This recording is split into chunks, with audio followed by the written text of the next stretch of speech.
Newsfirst, face to face. Good evening and welcome to Face to Face. I'm Niresh Eliyatambi. According to the Constitution, we are just about 6 months away from the presidential election, which means we will, in less than half a year, have another president. Now, the contenders are, of course, lining up, and beyond the presidential election, we will look forward to a general election and maybe even more elections. So, with elections comes campaign promises, and the campaigns are now gearing up, getting into full swing. The political parties are making various pronouncements, and tonight we will be discussing some of those campaign promises and how realistic they are and should be. To discuss all this tonight, we have with us guests from two political parties. On my immediate right, I have Mr. Bharat Arullsamy, Vice President of the Ceylon Workers' Congress. On the other side of him, we have Mr. Nadisha de Silva, Central Committee Member of the United Republic Front. Welcome, gentlemen. Hello. Thank you. Thank you for having us. So, Bharat, let me start with you. We had quite a contentious issue over the last couple of years, where the plantation community, the estate workers, were asking for an increment in their daily wage, and the number which was spoken about was 1,700 rupees per day. Now, on the 1st of May, His Excellency the President went to a rally in the plantation areas and announced that that would become a reality. And there was also some gazette on that matter as well. However, within a very short period of time, there was some confusion thrown into this matter, around this matter, because the Planters Association came out and said that the matter had not been finalized and it was still under some form of discussion. So I'd like you to clear the air, tell us where the process is. Has it been finalized, or is there still a little way to go? Thank you, Mr. Naresh, for having us here today. And also, when it comes to this program, I just wanted to refer Frank Sonnenberg's quote: "If it is important enough to make a promise, it should be important enough to keep it." So we made a promise to our people, especially the plantation sector workers. We will make sure their daily wage will be increased. So as a major party who is in alliance with the government, it is our responsibility to ensure that. So on 1st of May, on the invitation of our party heads, Honorable Minister Jeevan Thondaman and our party President Senthil Thondaman and our party Chairman MP Ramesh, Honorable His Excellency the President in our CWC May Day rally announced that he had through the Labour Ministry he had issued a gazette notification stating that 1,350 as a basic wage, 350 as an allowance, so that a worker who goes to work to the plantation sector is ensured with 1,700 wage, and also an increase of 80 rupees, up to 80 rupees for the overkilo rate. So this is a remarkable event for us, because when it comes to an executive president of this country come and make an announcement, because as I told you, we are not just giving promises, we also working on delivering the promises. So that yes, there That's are good some, to hear. yeah, there are some resistance from many stakeholders, but also it is not a surprise that Planters Association had told that they are not in a position to pay. They are like, as I just wanted to refer back, we had two discussions, that is in last month on wages board was summoned on the context of our wages board ordinance, and on 10th and on 24th. But unfortunately, the representative who represent the employers did not participate in the discussion. So unfortunately, then we were compelled, according to the statute, we were compelled to issue the Gazette notification. Okay, this is what we have decided. And also the Labour Commissioner in the Gazette has given a time frame before the 15th of this month. Anyone who wanted to make an objection to this Gazette notification, they can submit their objection. Right. What we are looking at, Mr. Naresh, like, it is very clear when it comes to the plantation sector. Every day, the plantation sector workers has to struggle to get their wage hike. Not only today, more than decades, it has been a practice that they have to struggle. Either they should go for a protest, trade union action, or mass rally to gain this wage hike. As we are well aware, during the pandemic time and during the crisis, this tea industry, through our workers, I don't take credit only with our workers, with the support of all stakeholders, but major contribution was given by our workers to establish and stabilize the country's economy. Like, even though all the industry was shut down or hibernated due to the pandemic or this economic crisis, this is the only industry was moving forward.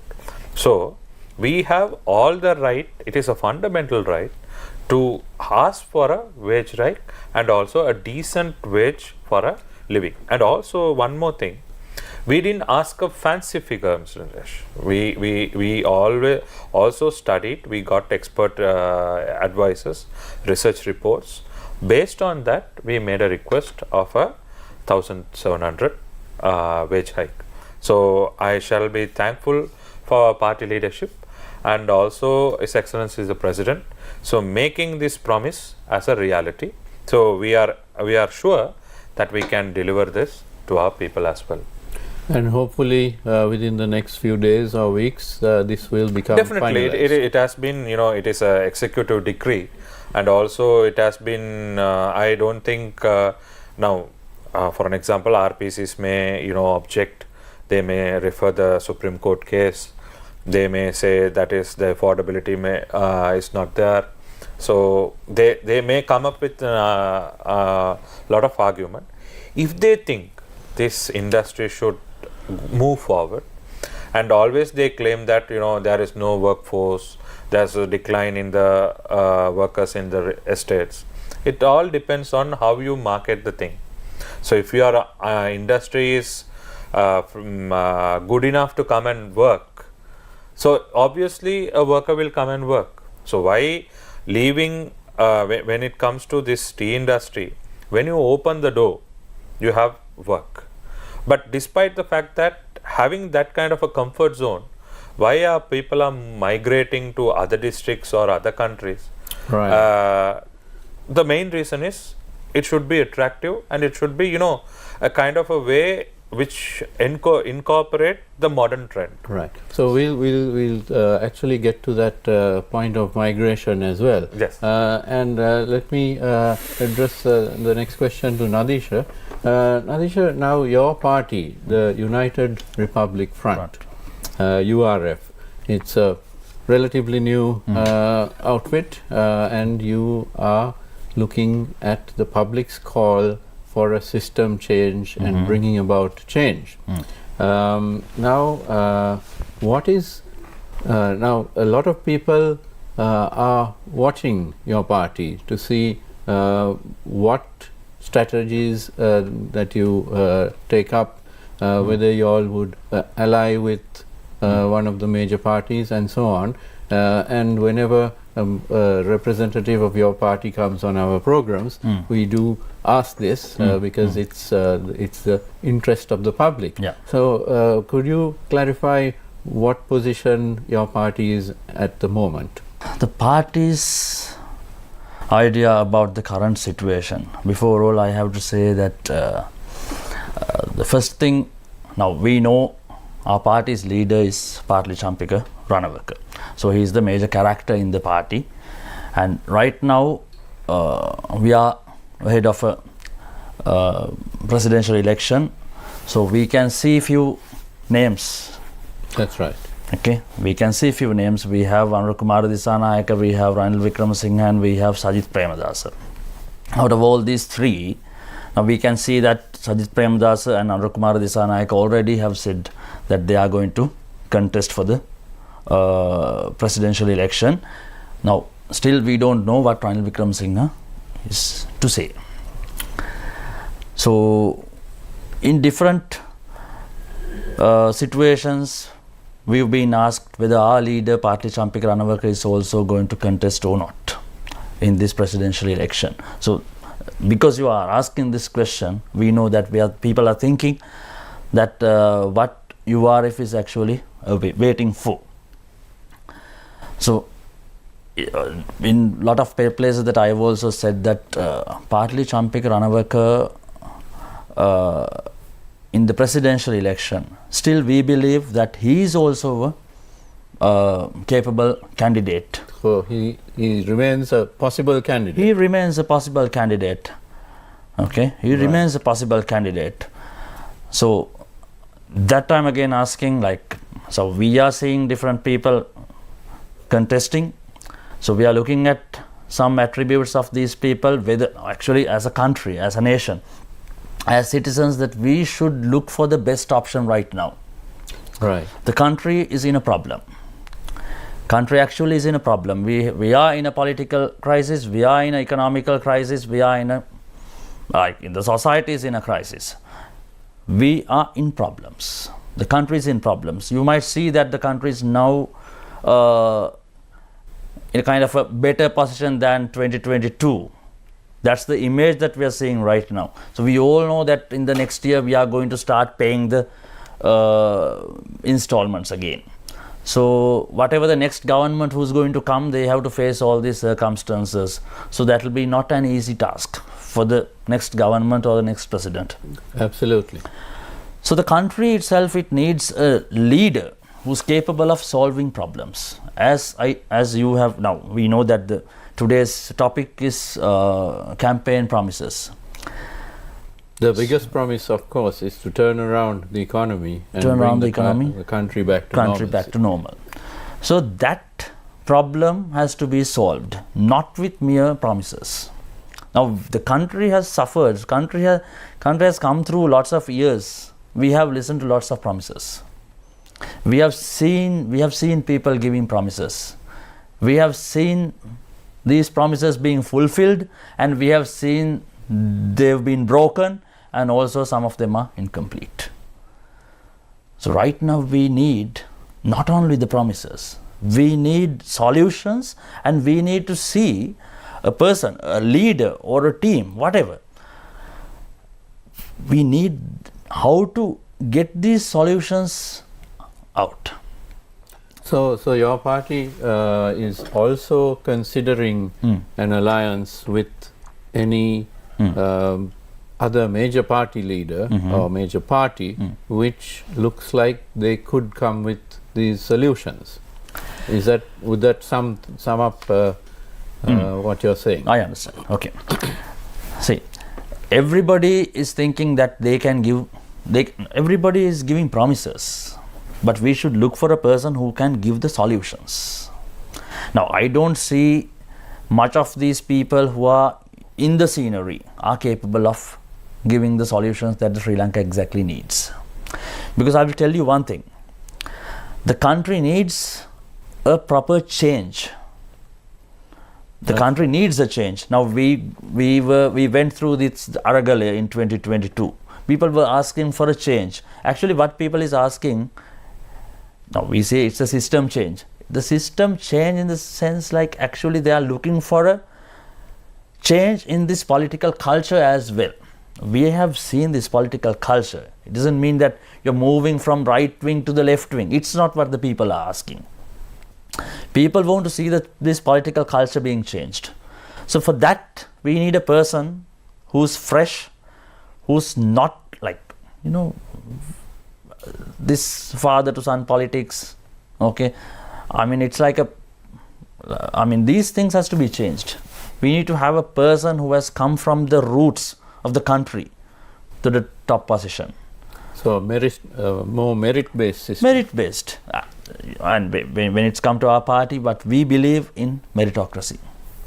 So within our party, we believe in meritocracy, and we believe that a meritocracy should be applied in the country as well when it's up to selecting a leader or a party, not merely based on the promises, but you should see the system, how this person or the party is going to do this. We should see the way that they are going to do that.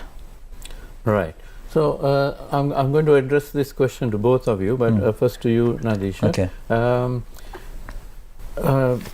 Let us assume that your party leader, Patali Champikaran, that he does contest, but that he fails to win and somebody else wins.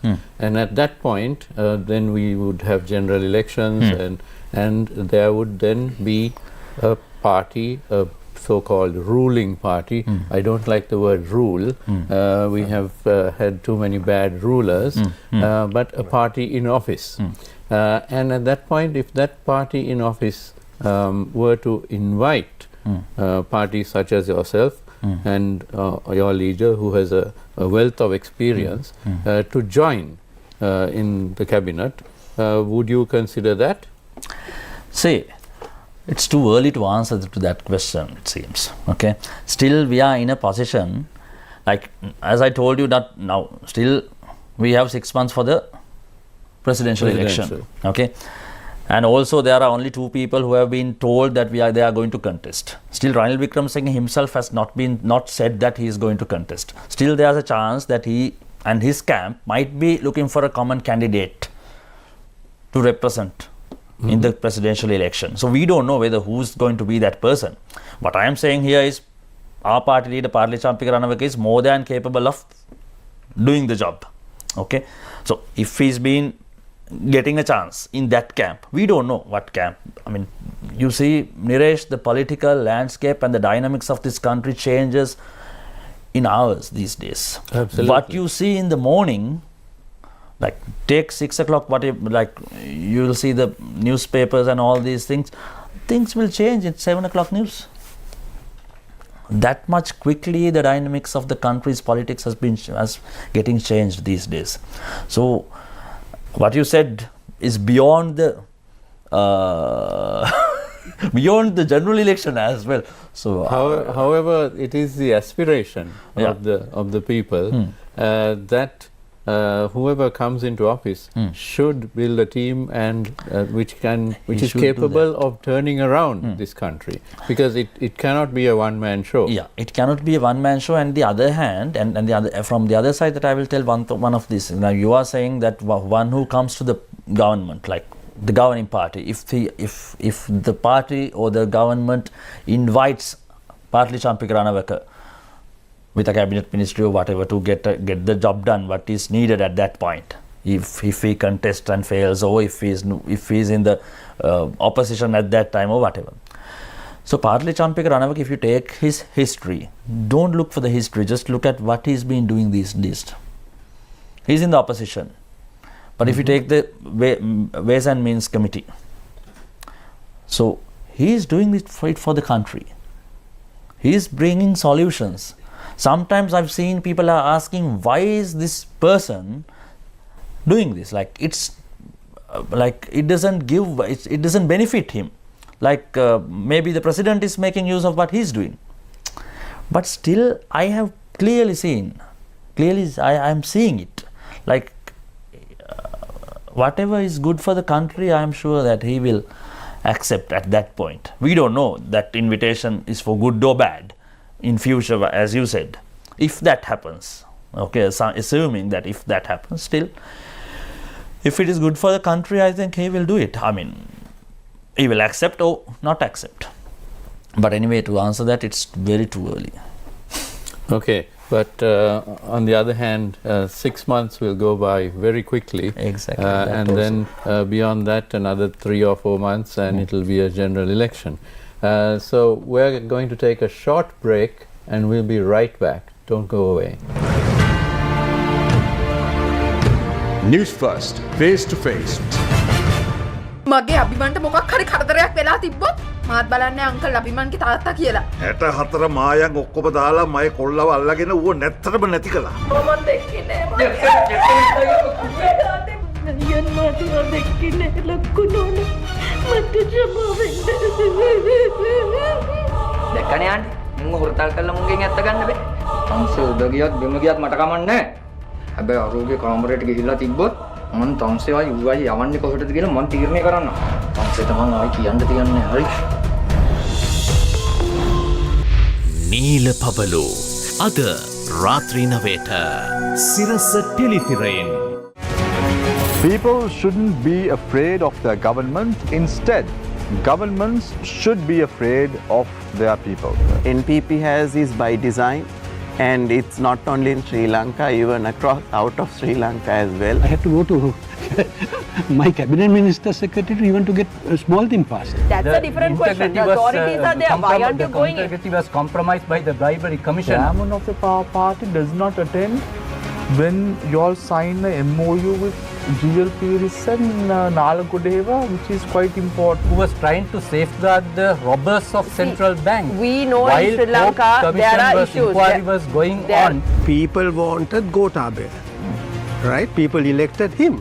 But what we can see is that it has certainly stalled. There is no public record of what these cases were. In particular, the things are very severe when President is also the Minister of Finance. I will give you a post how it came about. It was not argued in the parliament. It was not even put on the cabinet. It was forced down the throat of the people of this country without an election.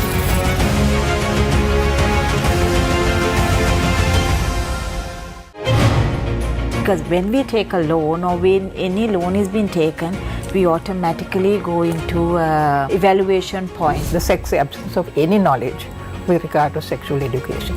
Now, those two are key pillars. Transparent ways of showing how money is spent, we are doomed. Even when the LTT was in operation, when there was actually a civil terrorism issue going on in the country, we didn't have these laws. Then the question is, why do we need these laws? So this has brought down the total GDP by about 25% in dollar terms, which was around 90 billion. Now it's around hovering around 70 billion. There are particular focus areas that I think evolve based on the binational commission. So like the self-esteem is really, really low. Like they don't believe anymore, okay, I can do something about that.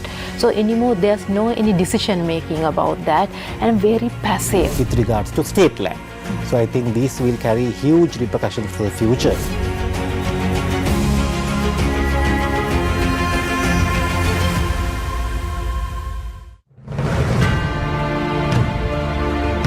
Newsfirst, face to face. Welcome back to Face to Face. We are in conversation with Bharat Arullsamy of the CWC and Nadisha De Silva of the URF. Now, Bharat, let me ask you the same question that I put to Nadisha. What would be the CWC's position if a future government, a party which would be in office, would invite the CWC to join and support that government?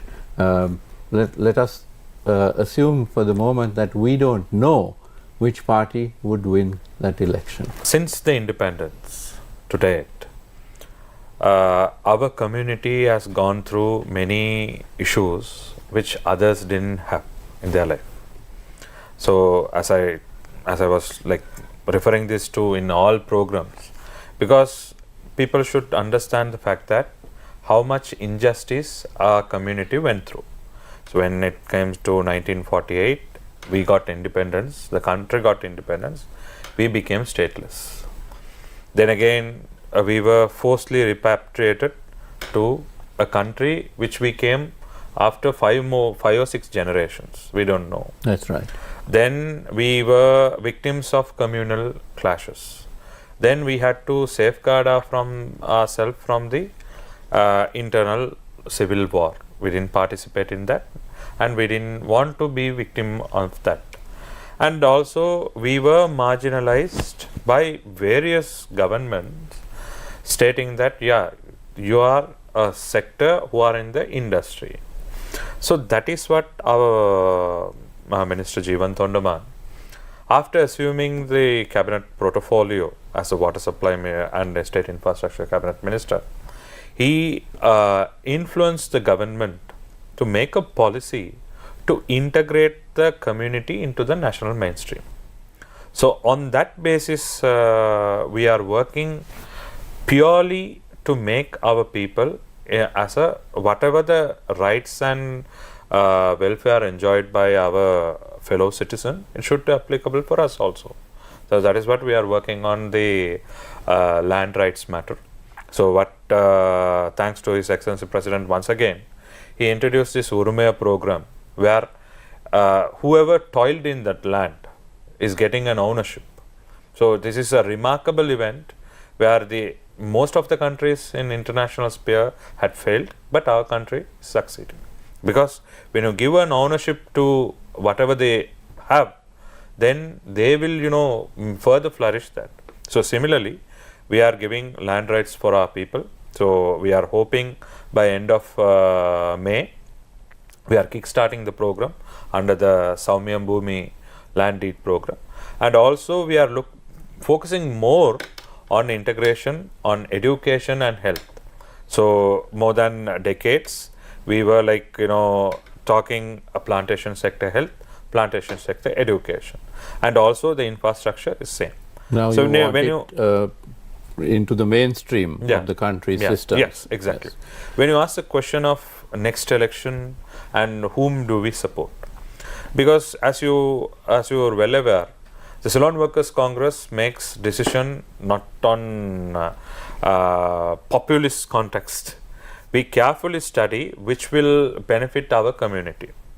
So from the very inception to today, we have taken decision which will benefit our community, as a result which will benefit the national economy and strengthening the country. So why we supported President Ranil Wickremesinghe? When everyone started talking like policy reforms, economic resurrection, and system change, governance change, this is the only person came forward to take this challenge. So as a citizen of this country, as a responsible party of this country, it is our duty to support that person to make this as a reality. You and I or anyone, Nadisha or anyone, will not have the courage to say, or we will not feel comfortable to say the international arena, we are from a bankrupted country. So though we have, it's a terrible thing to say. So we were we were marketed like that for some time. No one can forget that. So anyone can come on stage and say, when I come to this power, when I come to this thing. So I would say, when late president, the former president Gotabaya, when he was going to step down, he gave option to everyone, come, take forward and do it. But unfortunately, only one person came forward.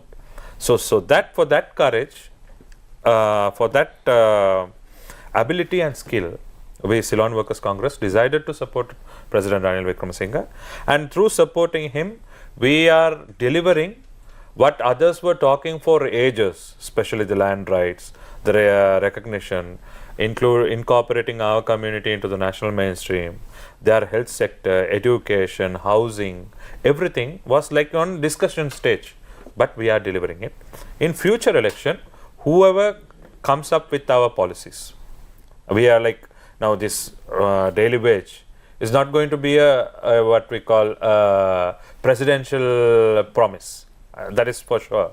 Otherwise, we wouldn't deliver it now. So more than that, because there are 1.5 million people who represent our community, the Indian origin upcountry Tamil community. So it is our duty as a larger party represent that community, and also we being Sri Lankans, it is our duty to ensure whoever comes up with a proper working plan for this country and whoever successfully delivered that promises to the country will be backed by CWC. But Bharat, on the other hand, now you mentioned 1948 up to today. It's been a very long time, and the CWC has continuously made requests, demands, pressurized and so on, but the progress has been slow on the part of the ruling parties. And do you feel the time is now that these promises should be made good? Yes, like when I refer, like only the last 20 years, when 2004, when there is a presidential election, President Mahinda Rajapaksa got elected, saying that he will unite this one country. Then again, 2010, again there is victory of war. Then in 2015, another president came with the good governance, end of corruption. Then again 2019, another president came, no, there is a lot of bond scams, internal security. Then again another president has taken over. So when you look at the pattern, Niresh, our people are on the perspective, it's like impulsive thoughts where, you know, a populist figure, a false populism is a main problem. They think, you know, a community based or a communal based or ethnic based. So this has become a big virus which has ruined our country's growth into this stage. So I would say the change starts within. I should think, and the community should think, and the country should think. So Nadisha, what's your opinion on that this false populism which has dominated Sri Lankan politics for more than 50 years, has it gone out now with the Aragalaya and so on, or is it still too prevalent? Are the people still gullible? If I say a direct answer, people still can be manipulated very easily. Actually, we had I think lots of people who are having kind of a political literacy and awareness, they all believed that after the Aragalaya, that this should change up to some extent. But unfortunately, that hasn't happened. Now, right as he said rightfully, like the country, we have gone through different elections, different governments have come and gone, like different presidents we have seen, and we have seen completely different campaigns who came up with different very interesting, very rich looking promises. According to our topic. You are referring to any particular, or is it that every election we see these slogans and brandings? Actually, he told some of those, like if you we don't need to go back to long way, like no need to go back to even 1990s. You just think about 2010. Why did Mahinda Rajapaksa won? What is the reason behind Mahinda Rajapaksa's victory? Like Sri Lankan people wanted to show their gratitude. Okay, so there were lots of accusations against the Rajapaksas at that time. So, but the Sri Lankan people, they wanted to show the gratitude. that soft part of the people were properly used by the campaign. So they showed the gratitude and elected him again. Then in 2015, now we might we might have supported different campaigns at like in 2010, 2005, 2015, 19 and all, but still in the bigger image, if you talk about the bigger image, in 2015 what people wanted actually, they wanted to get rid of Rajapaksas, which dominated the complete political arena, and how the corruption was. People saw that and they were being accused by lots of illegal things. People wanted to get justice for the deaths of people like Lasantha Amaratunga. They wanted to see the justice for Tajuddin. So those were hot topics. And in the stages, in the political stages, like how many promises were given on these things? They will catch the thieves and all. They have, I mean, nothing happened. Like people had those expectations. Those expectations, they used to convert them into votes. Whatever the party, whatever the camp, okay. But people didn't see the exact result that they wanted. Then what happened in 2019? The same people who wanted to see the justice in 2015, they got disappointed. And then there was a new campaign came. As he correctly said, the internal security matter after the Easter attacks. So people's emotions were touched. That's how the campaigns worked. It clearly, they were capable of touching the emotions of the people. The fear factor came because of the internal security. So in the same time, the bond scam and all these things, people wanted to see the people who stole will be caught or not. They wanted to see them being dragged to the jail. I mean, we know these are not practically, I mean, when a promise is being given, people should be capable of understanding whether these promises can be practically applied. This is the problem. So in that case also, that is what happened. And how I started was the Aragalaya. After the Aragalaya, whether it has been changed or not. No, it's not. If it has happened, you won't see this wave we saw for the leftist movement, NPP. But actually people are expecting from NPP right now. But people are expecting. They want to catch the thieves. They want to get their stolen money back. They want to see people getting punished. Now that is the vengeance. That is being tested. And they don't... So you're saying that there is a certain amount of anger in the population. Yeah. Anger, fear. So those were the factors that they are using to create these promises actually. The promise has been created, no? Okay, they create it, they generate the promise. Actually, they were, I mean, very thoughtfully, they were being brought up. And people should be capable of understanding when a promise has been given from a candidate or a party, how this could be practically applied. So what will be the consequences of this if this happens? I'll tell you something else. Now, apart from the last election, giving away government jobs to people is a promise, no? Most of the governments, most of the parties, most of the candidates have promised number of times that we will give 10,000 government jobs for the unemployed graduates. We have heard this enough. But by giving that, in a country like this, which is already have got excess amount of government servants, so the literate, politically literate and aware people, they should understand by giving this job to these people, where the country will go. So we have to, I mean, we have to look at that person who's giving us that kind of a promise.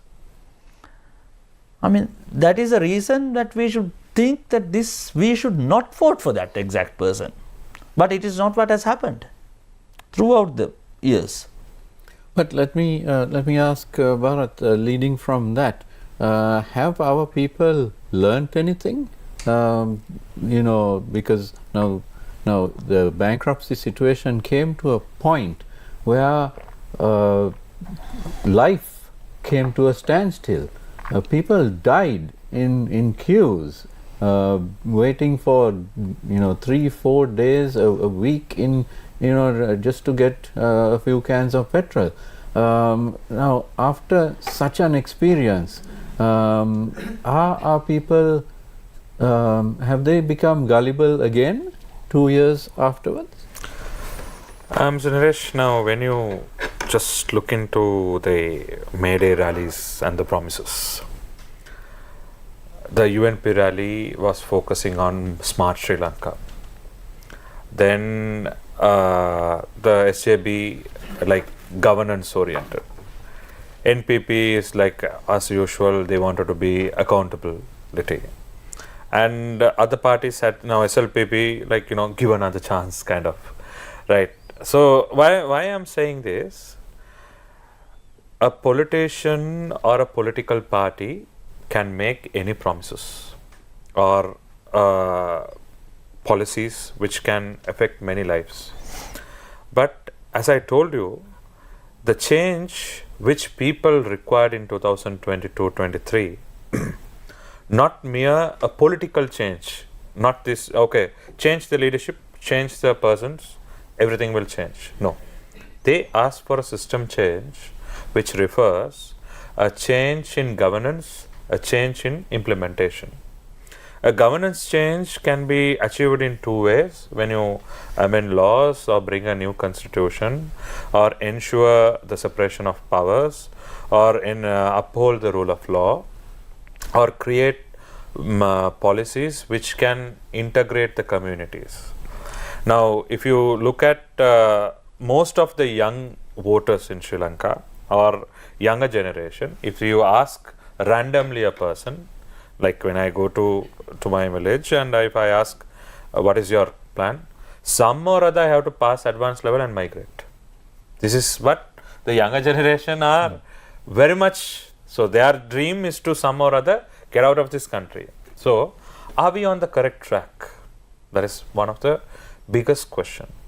So more than promises, Naresh, what I would suggest, the people must think the person who they are going to vote, whether he or she is capable enough to deliver what they have promised. One, have they done something to do that?